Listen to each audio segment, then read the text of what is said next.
Lika-liku P5 di SMK 2023. Halo semuanya, dengan Guru Santuy di sini. Menjelang akhir semester ini, sekolah kami melakukan kegiatan proyek penguatan profil pelajar Pancasila atau yang biasa disebut dengan P5 untuk kelas 10 mengambil tema gaya hidup berkelanjutan yang berfokus pada bumi darurat bijak berplastik, yang tidak lain dan tidak bukan adalah mengarahkan siswa dan siswi agar dapat mengolah sampah plastik menjadi suatu karya yang berinovasi di era masa kini.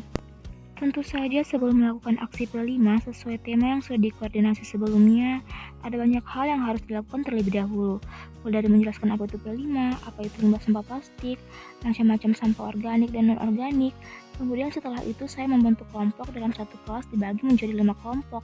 Pada awalnya pembentukan kelompok lumayan chaotic ya, karena siswa kadang bersirkel, tidak mau pisah sama bestinya. Yang laki-laki mau dengan laki-laki, perempuan mau dengan perempuan.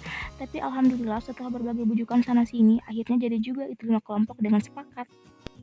Setelah kelompok sudah terbagi semuanya, saya menghimbau siswa dan siswi untuk melakukan kegiatan jalan santai mengelilingi sekolah sambil memungut sampah plastik yang mereka temukan di sepanjang perjalanan. By the way, sekolah kami besar sekali ya, jadi kalau jalan santai mengitari sekolah itu lumayan effort banget. Di akhir kegiatan, saya mengumpulkan semua kelompok dan menilai seberapa banyak sampah plastik yang mereka temukan. Selanjutnya, acara makan bekal bersama. Mereka membawa bekal dari rumah masing-masing, hemat sekaligus meminimalisir penggunaan sampah plastik dari kantin. Pada kegiatan selanjutnya, saya memantau siswa yang sedang melakukan wawancara pada petugas kantin dan kebersihan sekolah. Di sini, siswa menganalisis permasalahan sampah plastik yang 80% datangnya dari kantin karena penggunaan plastik makanan dan plastik minuman, serta bagaimana solusinya agar sampah tersebut berkurang. Kelas yang saya awasi untuk kegiatan P5 semester ini total ada 9 kelas. Ini pertama kalinya saya menghandle kelas sebanyak ini. Biasanya cuma 1-2 kelas per jurusan yang sama. Pengalaman saya mengajar P5 pada semester ini lumayan mixed feeling sih. Karena jangka waktu P5 di sekolah kami ini lumayan lama, 4 minggu alias 1 bulanan. Selama 1 bulan tersebut, kami harus mengawasi, membimbing, dan mengajarkan materi yang di luar pada kemampuan dasar kami, seperti mengarahkan siswa membuat prakarya dari plastik, dan sebagainya. Saya pribadi adalah guru bahasa dengan jiwa seni yang tidak seberapa. Jadi lumayan risau kalau beberapa advice saya selama kegiatan P5 ini tidak sesuai. Meskipun begitu, sebagai pengajar, saya harus tetap profesional, dan sebagai guru ya, kami memang dituntut harus multitalenta dan serba bisa pada kurikulum merdeka. Di sini saya healing sebentar di lab mendengarkan playlist musik karena lumayan mumet ya P5 ini. Udah gitu hampir setiap hari mati lampu bergilir. Warga Sulsel Bar pasti tahu lah ya gimana menjengkelkannya mati lampu. Mana cuaca panas, kemarau, ini saya lari ngadem ke masjid sekolah karena sumpah cuaca di sekolah tuh lagi panas-panasnya.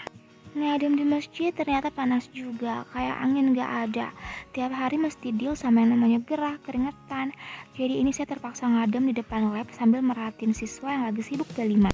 Dan ini adalah hasil panen karya P5 sekolah kami dengan materi gaya hidup berkelanjutan, tema bumi darurat bijak berplastik. Semua kelas 10 memamerkan hasil karya plastik mereka di depan lapangan seusai upacara bendera hari Senin yang dinilai dan ditonton oleh para penghuni sekolah, termasuk kami guru-gurunya.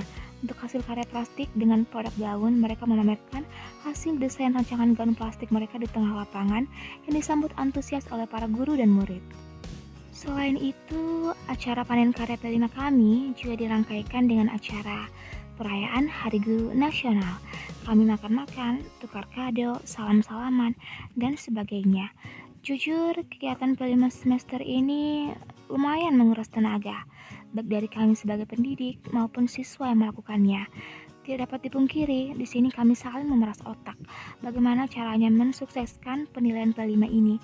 Tapi manfaat dari kegiatan P5 ini juga menumbuhkan bonding hubungan yang baik antara guru dan anak didik. Di luar dari apakah profil Pancasila ini berefek ke mereka nantinya, apakah mereka nantinya akan mulai membiasakan diri tidak membuang sampah sembarangan, bisa mengolah sampah plastik setelah P5 usai, itu kembali ke diri siswa masing-masing.